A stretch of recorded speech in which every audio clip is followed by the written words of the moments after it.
Ano po ba yung mga bestseller ng mga tinitinda nyo dito? Yung pansit kasi ang sumikat kasi 10 piso lang siya. Tapos meron pa siya 5 pisong kalahati na pwede mo palagyan ng sarsa. Opo. Tapos bukod po doon yung mga ulam po namin na iba't ibang po tayo araw-araw. Mga ka-all goods, inimbitahan ko po kayo pumunta dito sa Jollibee sa 926 Elcano Market po para tikman ang aming masarap na pansit na may dinuguan. All goods! Nyo ba mga ka-all goods, napadayo nga kami dito sa number 926 Elcano Street, Tondo, Manila para tikman ang sobrang sikat dito na kainan. Tara, samahan nyo akong saksihan etong nakaka-inspire na kwento ng pamilya. Check natin yan. At eto ang Jollibee na sikat na karinderya dito sa Elcano Market. Mikat nga sila dahil sa halagang 5 piso at 10 piso makakain ka na sa kanila at mabubusog na. Pero hindi lang to basta mura, napakasarap pa. Kaya dahil dito napagtapos niya sa pag-aaral ang kanyang mga anak. Simula daw sila magtinda dito noong 2001. Kaya naman in 23 years sobrang nagpapasalamat sila dahil hanggang ngayon marami pa rin tumatangkilik sa kanila. Nakaka-inspire nga ang istorya nila dahil buong pamilya sila nagtutulong-tulong magtinda dito. Imagine niyo guys, dahil sa karinderya nila dito sa Divisoria at sa sipag at tiyaga nila magtinda, napagtapos nila yung 2 anak nila sa pag-aaral. Sa lukuyang pang pinag-aaral ang kanilang anak na bunso. Alam nyo ba, mabibilib din kayo sa mga anak nila dahil kahit may sariling pamilya na at may magagandang trabaho, tutulong pa rin sila sa pagtitinda sa mga magulang nila araw-araw. Napamahal na rin daw sila dito. Masaya daw sila nakakatulong sa magulang nila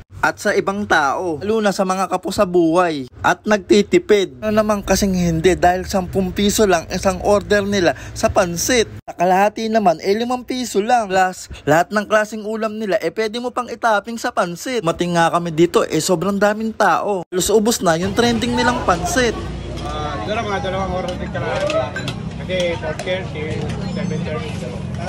Grabe guys, sobrang patok nila ngayon. 16 kilos na pansit in 2 hours sold out na agad. Patunay lang yan na masarap talaga ang pansit nila. So ayan guys, kasama natin si Sir. Ako nga po pala si Jollibee.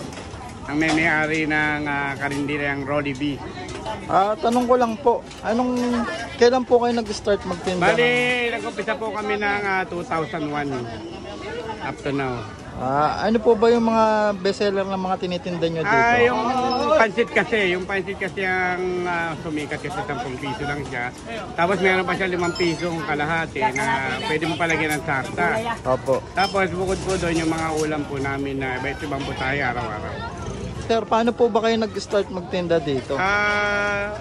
Una kasi noong 2001, 2002, doon kami mismo sa may loob ng palengke. Opo. Kami pinaglulutuan namin sa kabila ng pwesto na yon. Tapos tumumal. Ngayon ginawa namin dito, lumabas kami rito, siguro mga 15 years na rin kami rito sa labas. Nag-umpisa kami sa pakonti-konti, hanggang sa dumami. Nangangapaka muna kasi ng mga customer.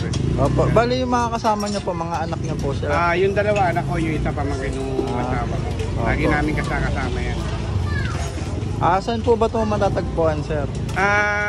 Ang lokasyon namin dito sa may 926 Elcano Market, Tondo, Manila.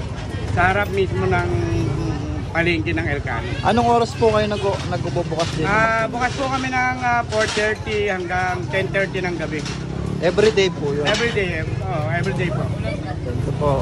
Yung mga ka-all good, ni-invite ko po kayo na tikman niyo po ang luto ng Jollibee.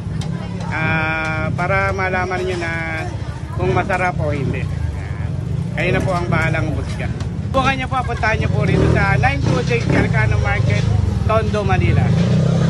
Mga ka-all goods, tikman nyo yung 10 pisong pansit namin with toppings.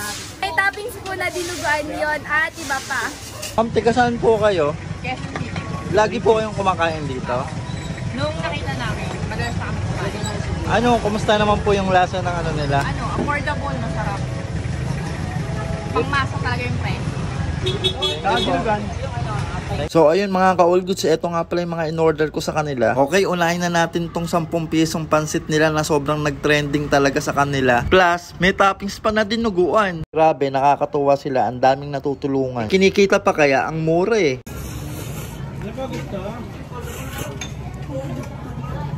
Sarap yung pansit nila dito, kaya pala sumikat. Sila nga ang nagpapatunay, hindi porkit mura, di quality yung lasa. Para sa ganito karami at hindi tinipid na sahog, bay sobrang sulit nito. Sobrang worth it nilang dayuhin. Plus, na-inspire ka pa sa kwento ng buhay nila. Sobrang goods quality. Next ko naman natitikman etong sisig nila na 70 pesos at pagkalahati daw ang binili mo 35 pesos. Isa daw to sa bestseller nila, kaya tara, ipo-check na natin yan. Grabe mga ka-all goods, legit talaga na masarap yung mga pagkain nila dito. Kaya naman mula noon hanggang ngayon dinadayo pa rin sila at binabalik-balikan. Dahil sa mura at masarap na mga pagkain nila na hindi tinipid sa sahog. Good sa akin to, quality! Kamaster, ano masasabi mo sa pagkain nila? Legit talaga dito. So, grabe, masarap. Kaya Mabisa. pala trending to. Nakikita nyo naman. Ang daming kumakain. And then yung pansit nila. Ubos. Ang laki ng kaldero. So, Yan guys, follow nyo din siya na sa Facebook.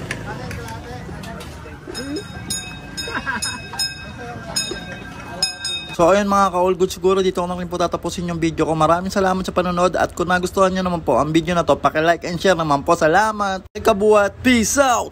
All goods! See you sa next vlog!